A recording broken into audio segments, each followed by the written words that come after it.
لیکن اب وہ واپس جا رہی تھی اور اس کی رفتار اتنی زیادہ تھی کہ میرے کسی فیصلے پر پہنچنے سے قبل ہی وہ غائب ہو گئی۔ اس کا کہیں ایکسیڈنٹ ہو گیا تھا؟ ہاں، اس کا ذمہ دار میں ہوں، میں نے کہا۔ گاڑی روکنے کی کوئی اور صورت نہیں رہی تھی۔ اس طرح گاڑی روکنے سے پہلے آپ نے غور فرما لیا تھا کہ آپ خود بھی ٹوٹ پھوٹ سکتے ہیں؟ رابعہ نے کہا۔ غور فرما لیا تھا، میں نے کہا، لیکن مرتا کیا نہ کرتا۔ میرے لیے یہ خطرہ مول لینے کے سوا چارہ ہی کیا تھا؟ اور خطرات تو اب زندگی کا ایک ایسا جز بن گئے ہیں کہ خوف کا کوئی مفہوم نہیں رہا، بلکہ میرا خیال ہے کہ جس روز ہماری زندگی کے حالات معمول پر آ گئے اور کوئی خطرہ باقی نہ رہا، اس روز یہ زندگی بالکل بے کیف اور سپاٹ ہو جائے گی، بالکل عام لوگوں کی زندگی کی طرح کہ صبح ہوتی ہے، شام ہوتی ہے، عمر یوں ہی تمام ہوتی ہے۔ تمہارے لیے عام آدمی کی زندگی بے مصرف اور غیر دلچسپ ہے، رابعہ نے کہا۔ اس لیے کہ وہ معمولات کے مطابق جیتے ہیں۔ ان کے لیے جینے میں کوئی مسرت کی بات نہیں ہے، کیونکہ اس میں خطرات کی سنسنی خیزی نہیں ہے۔ کیسا عجیب فلسفہ حیات ہے تمہارا۔ لوگ تو قدم قدم پر خوشیوں کے خزانے تلاش کر رہے ہیں، کیونکہ خوشی تو صرف ایک احساس کا نام ہے۔ تمہاری بات کا مطلب تو یہ نکلتا ہے کہ خوبی تقدیر سے تم زندہ رہے تو بڑی بدبختی یہ ہوگی کہ تمہارا احساس مر جائے گا۔ یہ وکیلوں کی طرح الفاظ سے غلط مطلب اخذ کرنے کا کمال دکھایا ہے تم نے، میں نے کہا۔ حالانکہ آپ اچھی طرح جانتی ہیں کہ میں آدمی ہوں، مشین نہیں، چنانچہ میں جذبات سے محروم نہیں۔ پھر یہ کیسے ہو سکتا ہے کہ سنسنی خیز مسرت کا وہ احساس مجھے نہ ہو جو ہر کامیابی عطا کرتی ہے، وہ محنت عطا کرتی ہے جس میں درد فرقت کے بعد شب وصل کی راحت کا یقین ہو، جو تخلیق کے غرور سے ملتی ہے، نقطۂ ساز سے، رنگ سے اور خوشبو سے، یہاں تک کہ ایک ایٹم بم گرا کے لاکھوں انسانوں کو مار دینے کے بعد فتح کے اعلان سے ملتی ہے۔ تم دونوں خپتی اور جھکی ہو، محسن نے بھننا کر کہا۔ ذرا موقع ملا اور پٹری سے اتر گئے۔ ملاحظہ ہو کہ بات کیا ہو رہی ہے؟ ارے بابا، یہ سوچو کہ رسیدہ بود بلائے دے بخیر گزشت۔ تم نے تو مجھے حیران کر دیا یار، میں نے ہنس کر کہا۔ ہم لوگ غصے میں انگریزی بولتے ہیں، تو فارسی بولتا ہے۔ ابھی یہ انگریزی فارسی سب دھری رہ جائے گی، محسن نے اسی لہجے میں کہا۔ جب رضوی صاحب یہ پوچھیں گے کہ آخر سواری کہاں سے تشریف لا رہی ہے اور جناب کا یہ حلیہ کیا ہو رہا ہے؟ ایک صورت تو یہ ہو سکتی ہے کہ گھر پہنچتے ہی تم دونوں فرار ہو جاؤ، رابعہ نے کہا۔ میں اتر کر اندر چلی جاؤں گی اور میرا بیان صاف ہوگا کہ آفس سے آ رہی ہوں۔ تم دونوں شریفانہ حلیہ بنا کے کچھ دیر بعد آ سکتے ہو، بہانے بنانے تو تمہیں آتے ہی ہیں۔ بجا ارشاد، میں نے کہا۔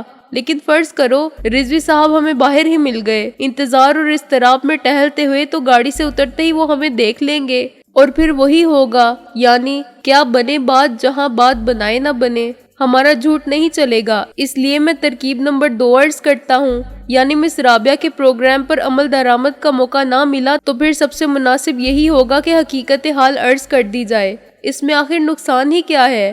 میں اتفاق کرتا ہوں، محسن بولا، لیکن حقیقت حال میں سے استاد ٹیڈی کو خارج کر دیا جائے، باقی سب وہی ہو جو ہوا اور سب نے دیکھا۔ رضوی صاحب جانتے ہیں کہ ہمارے دشمن کون ہیں اور کیا چاہتے ہیں، اب تک کیا کر چکے ہیں اور آئندہ کیا کر سکتے ہیں۔ وہ ہمارے سامنے سکندر کو اغوا کر کے لے گئے تھے، ہم نے تعقب کیا، باقی سکندر خود بتا دے گا۔ رضوی صاحب باہر نہیں تھے، ان کے کمرے کی لائٹ جل رہی تھی، جس کا مطلب تھا کہ وہ جاگ رہے ہیں۔ کوئی اور گاڑی ہوتی تو ہم خاموشی سے اتر کے ترکیب نمبر 1 پر عمل کر لیتے، مگر فاکس ویگن تو دور سے اپنی آمد کا اعلان کرتی ہے۔ ابھی ہم نے گاڑی روکی بھی نہیں تھی کہ وہ باہر نکل آئے۔ آ گئے آپ لوگ، انہوں نے ہمیں مجرموں کی طرح خاموش کھڑا دیکھ کر کہا۔ وقت کیا ہو رہا ہے؟ ہم نے باری باری ایک دوسرے کی صورت دیکھی، سب کی صورت پر 12 بج رہے تھے، مگر گھڑیوں میں 1:10 ہو رہے تھے۔ ہم ایک مصیبت میں پھنس گئے تھے انکل، رابعہ نے ہمت سے کام لے کر کہا۔ یہ اندازہ تو سکندر کا حلیہ دیکھ کے بھی ہو جاتا ہے، وہ ناراضگی سے بولے۔ مصیبت یہ ہے کہ تم لوگ مصیبت سے دامن بچا کے نکلنے کی کوشش ہی نہیں کرتے، خود مصیبت بن کر گرفتار ہونے چلے جاتے ہو۔ آج کیا ہو گیا تھا؟ خیر بعد میں سنانا، پہلے اندر آؤ۔ کوئی خطرے کی بات تو نہیں ہے نا؟ بس آج خدا نے بچا لیا ہم کو، رابعہ نے اندر پہنچنے کے بعد کہا۔ کچھ لوگ سکندر کو اغوا کر کے لے گئے تھے۔ اچھا، تم جاؤ اپنا حلیہ ٹھیک کرو، رضوی صاحب نے مجھ سے مخاطب ہو کے کہا۔ کھانا وغیرہ کھایا ہے یا نہیں؟ ابھی تک تو دھکے ہی کھائے ہیں، رابعہ نے دبے دبے لہجے میں کہا، اور اب آپ کی جھاڑ کھا رہے ہیں۔ رضوی صاحب مسکرائے۔ اچھا تم بھی جاؤ اور دیکھو کھانے پینے کا کیا انتظام ہو سکتا ہے، میں محسن سے بات کرتا ہوں۔